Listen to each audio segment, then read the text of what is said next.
नमस्कार मित्रांनो सर्वांना, मी यश नरड आणि आज आपला पहिला एपिसोड विहिरो फार्म मध्ये आपलं स्वागत आहे। आज आपण सुरुवात करूया कसं आपल्याला जर शेडीचा बिझनेस टाकायचा आहे, बकरीचा बिझनेस टाकायचा आहे, गोट फार्म टाकायचा आहे, याच्या बेसिक्स पासून आपण आज सुरुवात करूया।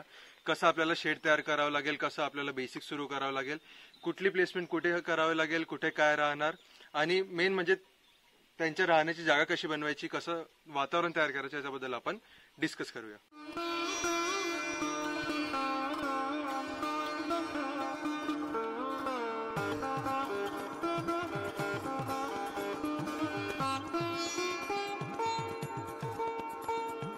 आधी लेआउट प्लॅनिंग तुम्हाला समजावायला गेलं तर आपण 30 बाय 50चा एक बेसिक शेड तयार केलेला आहे आणि त्या बाजूला आपण जवळपास 40 बाय 20 मध्ये एक ओपन एरिया तयार केलेला आहे दोन्ही बाजूंनी, जिथे आपण आपले बकरींची देखभाल करतो तिथे। आता आपण आतमध्ये जाऊया आणि मी तुम्हाला स्टेप बाय स्टेप दाखवीन आपण कुठे काय ठेवले आहे आणि कुठे काय तयारी कशाप्रमाणे केली आहे हे मी तुम्हाला अंदर जाऊन दाखवतो।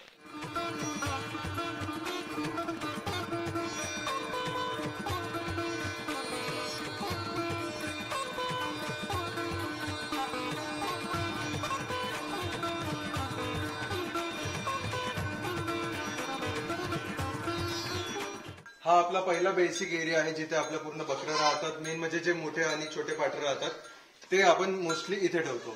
त्यानंतर आपण सेकंड कंपार्टमेंट कडे जर जातो, आपण इथे बघू शकतो व्यवस्था केली जिथे आपले जे मोठे बकरे आहेत ते सगळे जे आहेत ते सर्व इथे राहतात आणि जे लहान बच्चे लहान पिल्ले राहिले बकरीचे त्यांची व्यवस्था आपण इथे केली आहे। या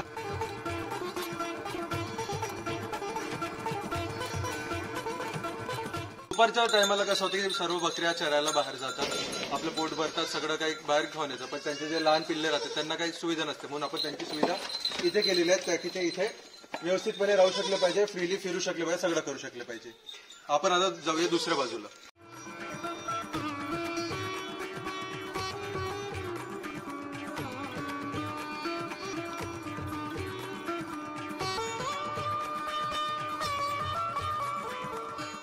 त्यांना ठेवायची खूप जास्त अडचण येते आपल्याला, जेव्हा ते सकाळी असो किंवा सायंकाळी असो किंवा दुपारी जेव्हा बकऱ्या नसते तेव्हा असतो।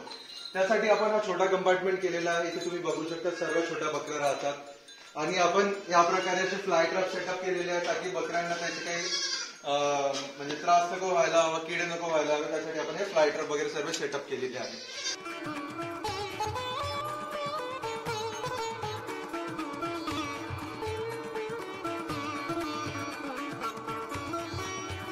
बकरे म्हणून आपल्या फार्मवर हा आहे।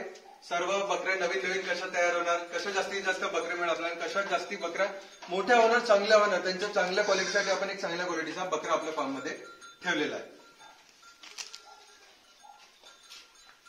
आता जाऊया आपण बाहेरचा एरिया चेकआउट करूया, त्याबद्दल डिटेल बातमी तुम्हाला सांगतो।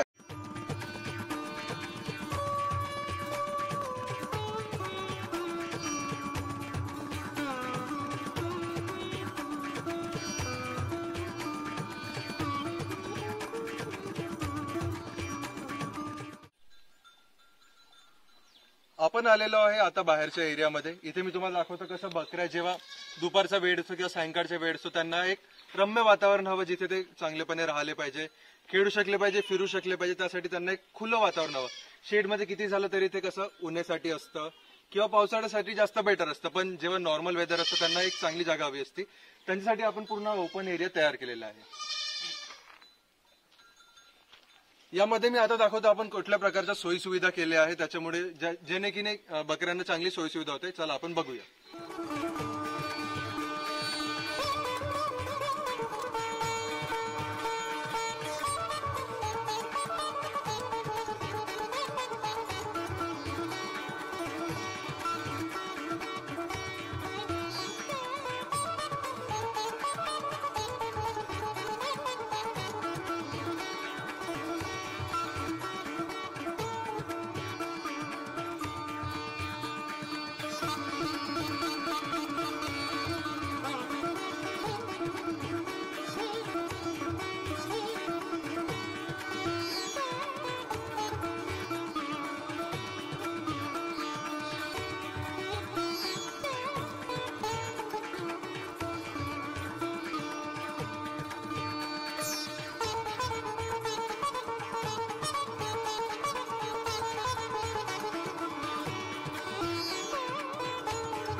अशा प्रकारे आपण बघू शकता, आपण बकऱ्यांच्या फीडिंगसाठी, त्यांच्या चाऱ्यासाठी म्हणून अशा प्रकारचे ट्रे तयार केलेले आहे. असे 2 आहेत ते आपल्याकडे सध्या, आणि दुसऱ्या बाजूला भरपूर आहे अजून. याच्यामध्ये बकऱ्यांना चारा खायला इझी होतं, त्यांना वाकावं नाही लागत, काही नाही करावं लागत. आपण सुका चारा असो किंवा ओला चारा असो इझिली त्यांना याच्यामध्ये टाकून देऊ शकतो. याने काय होते, बकऱ्यांना मेन म्हणजे त्यांना त्रास नाही होत, वाकायला त्रास नाही होत, काही नाही, त्यांचं खाणं चारा पाणी इझिली होऊन जाते. आणि सेम प्रकारे आपण सेम डिझाईन मध्ये आपण पाण्याची सुद्धा सोय केलेली आहे. याच्यामध्ये सध्या बकऱ्यांसाठी औषधं मिक्स करून टाकले आहेत, जेणेकरून त्यांची हेल्थ चांगली राहावी, त्यांच्या प्रकृती चांगली राहावी, त्यासाठी आपण हे सोय सुविधा करून ठेवलेली आहे.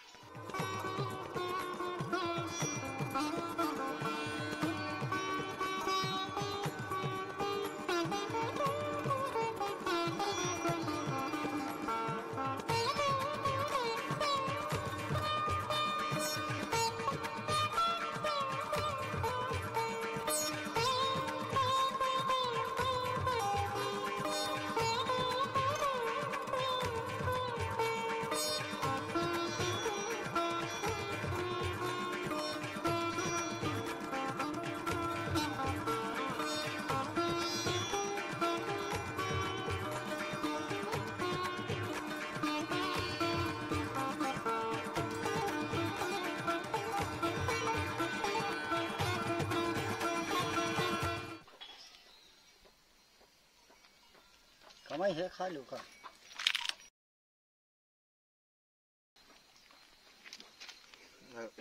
हो.